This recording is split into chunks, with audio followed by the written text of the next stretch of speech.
assorted na figures. Wala silang markings lahat, bootleg lang sila. Halos rubber sila lahat at meron silang ilaw sa gitna. Napakaliit lang na figure na ito at wala siyang markings, hindi din siya articulated. Ito naman ay nasa 5 inch ang size. Basic lang yung articulations niya. Wala siyang markings at rubber lahat ng materials niya. Ito naman ay nasa 6 inch ang size. Mabigat siya.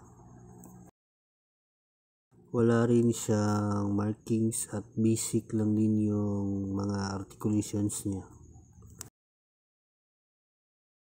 Ang sunod naman ay nasa 5 inch ang size. Wala ring markings at basic lang din yung articulations niya.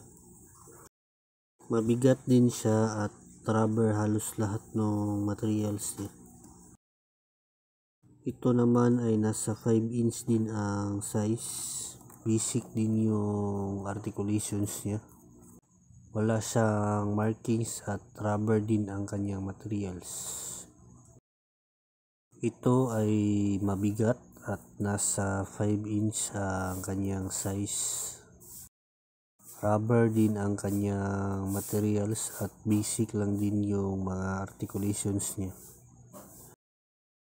Ganun din ito, nasa 5 inch din ang kanyang size at basic lang din yung articulations niya. Mabigat din siya at rubber halos lahat ng kanyang materials.